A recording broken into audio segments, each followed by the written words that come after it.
warahmatullahi wabarakatuh. Kami dari mahasiswa Universitas Islam Negeri Sunan Kudus. Program Studi Manajemen Zakat dan Wakaf semester 2.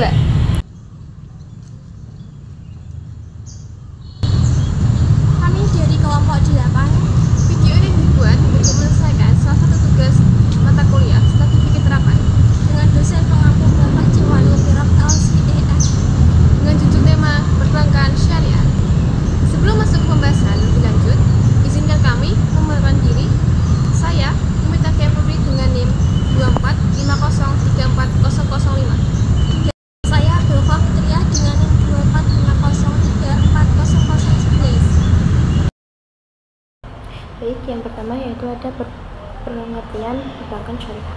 Bank syariah adalah lembaga keuangan yang beroperasi berdasarkan prinsip-prinsip syariah Islam.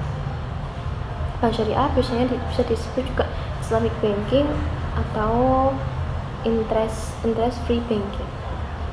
Maksud dari bank syariah lebih memperberatkan pada sistem kerjasama atau kemitraan, atau bisa disebut juga partnership yang didasari oleh kebersamaan.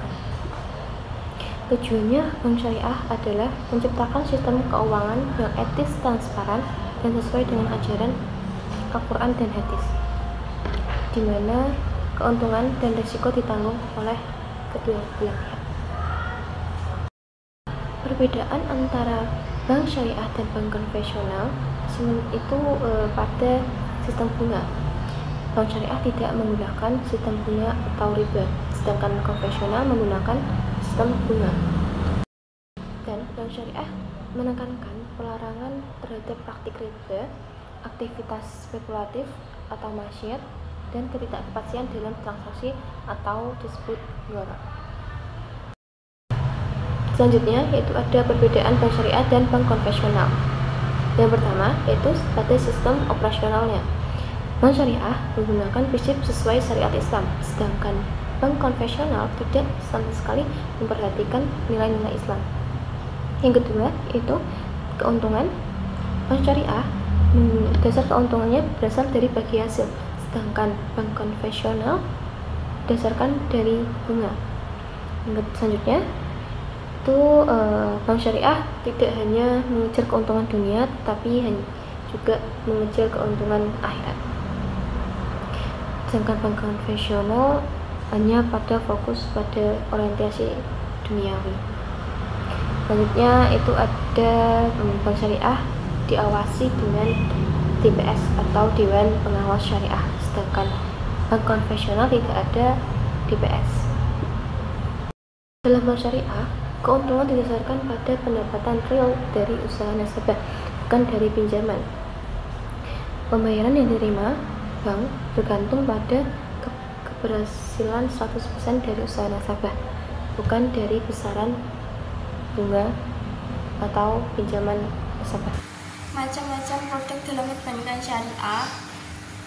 Macam-macam produk dalam perbankan syariah itu dibedakan menjadi dua. Yang pertama, produk penyaluran dana dan produk penghimpunan dana. Produk penyaluran dana terbagi menjadi 4 kategori. Yang pertama, pembiayaan dengan prinsip jual beli. Pembiayaan dengan prinsip jual beli ditujukan untuk memiliki barang. Tingkat keuntungan bank ditentukan di depan dan menjadi bagian harga atas barang yang dijual. Transaksi jual beli dibedakan berdasarkan bentuk pembayarannya dan waktu penyerahan barangnya. Yang kedua, pembiayaan dengan prinsip sewa atau ijarah. Transaksi ijarah itu merupakan perpindahan manfaat. Prinsip ijarah itu sama dengan prinsip jual beli, tetapi perbedaannya terletak pada objek transaksinya. Objek transaksi ijarah yaitu jasa. Yang ketiga, pembiayaan dengan prinsip bagi hasil. Produk pembiayaan ijarah yang didasarkan atas prinsip bagi hasil itu tergolong dalam pembiayaan musyarakah dan pembiayaan mudharabah. Yang keempat yaitu pembiayaan dengan akad pelengkap. Akad pelengkap tidak ditujukan untuk mempermudah pelaksanaan pembiayaan.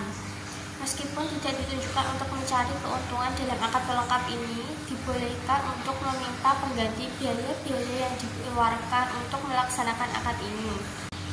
Ada beberapa macam akad pelengkap, diantaranya hawalah alih utang piutang, rahan itu gadai, qard itu pinjaman uang, wakalah itu perwakilan, dan kafalah itu garansi barang. Yang kedua yaitu produk penghimpunan dana. Penghimpunan dana di bank syariah bisa berupa giro, tabungan, maupun deposito. Prinsip penghimpunan dana itu dibedakan menjadi dua. Yang pertama, prinsip wadiah. Prinsip wadiah dibedakan menjadi tiga. Di antaranya wadiah yadumah diterapkan pada produk rekening giro. Wadiah amanah pada prinsip harta titipan tidak boleh dimanfaatkan oleh yang dititipi. Sedangkan dalam wadiah yadumah, pihak yang dititipi bank itu bertanggung jawab. Selanjutnya, prinsip mudharabah. Dalam mengaplikasikan prinsip mudharabah, penyimpan atau deposito bertindak sebagai sahibul ma'al atau pemilik modal, dan bank syariah sebagai mudharib atau pengelola. Pembahasan selanjutnya yaitu pelayanan jasa pada bank syariah. Salah satu fungsi utama bank adalah memberikan pelayanan jasa kepada pihak yang memerlukan, baik nasabah atau yang bukan nasabah. Pelayanan jasa bank merupakan produk yang diberikan kepada nasabah untuk memenuhi kebutuhannya. Dengan memberikan pelayanan jasa bank, maka bank akan memperoleh pendapatan. Pelayanan jasa yang diberikan oleh bank syariah dengan berbagai produk jasa bank itu dibagi sesuai dengan jenis akadnya. Yang pertama, wakalah merupakan akad antara dua pihak di mana pihak yang satu menyerahkan, mendelegasi, mewakilkan, atau memberikan mandat kepada pihak lain. Yang kedua, pelayanan jasa kirim atau transfer. Itu merupakan bentuk pelayanan jasa yang diberikan kepada pihak bank atas permintaan nasabah untuk mengirimkan sejumlah uang tertentu. Yang ketiga, clearing merupakan jasa perbankan yang diberikan dalam rangka penagihan wakat antara bank yang berasal dari wilayah clearing sama. Clearing itu bisa dikatakan metode transfer uang dari rekening yang satu ke rekening yang lainnya. Warkat atau surat berharga yang dapat dilakukan dalam transaksi clearing antara lain cek, bilet, giro, dan surat berharga lainnya. Yang ketiga, payment merupakan layanan jasa yang diberikan oleh bank dalam melaksanakan pembayaran untuk kepentingan nasabah. Contoh layanan jasa atau payment yang diberikan oleh bank diantaranya pembayaran telepon, pembayaran rekening listrik, pembayaran pajak, pembayaran uang kuliah, dan pembayaran gaji. Selanjutnya, kafalah merupakan jaminan yang diberikan pemberi jaminan penanggung kepada pihak lain untuk memenuhi kewajiban pihak yang ditanggung. Dalam akad kafalah diperjanjikan bahwa seseorang memberikan pinjaman kepada seorang kreditor yang memberikan uang kepada seorang debitur, yang mana pihak penjamin memberikan jaminan bahwa utang yang dilakukan oleh debitur kepada kreditor akan dilunasi oleh penjamin bila debitur buat prestasi. Selanjutnya yaitu adalah akad al-hawalah. Al-hawalah adalah akad pengalihan utang dari pihak pertama ke pihak yang lain. Sebagai contohnya, Ahmad berutang kepada Budi sebesar 10 juta, namun Ahmad tidak bisa membayar utangnya sekarang. Lalu Ahmad mengatakan kepada Budi, saya belum bisa bayar sekarang, tapi kamu bisa menagih kepada Saiful, karena Saiful berutang 10 juta kepada saya. Budi setuju dan Saiful juga setuju untuk membayar utang Ahmad kepada Budi. Yaitu ada akad arahan atau gadai. Gadai perjanjian penyerahan barang yang digunakan sebagai agunan untuk mendapatkan fasilitas pembiayaan. Sebagai contohnya,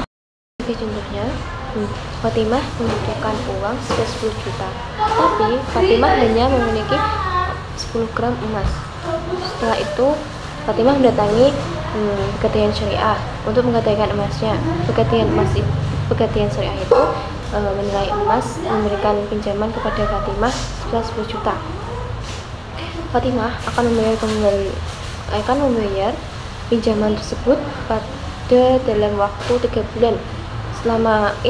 Selama itu, jika Fatimah tidak bisa membayar pinjaman tersebut, maka emasnya akan dijual untuk sebagai penutupan pinjamannya. Sekian presentasi dari kelompok kami. Apabila ada kesalahan, tapi sebenarnya tidak ada karena cewek selalu benar. Wassalamualaikum warahmatullahi wabarakatuh.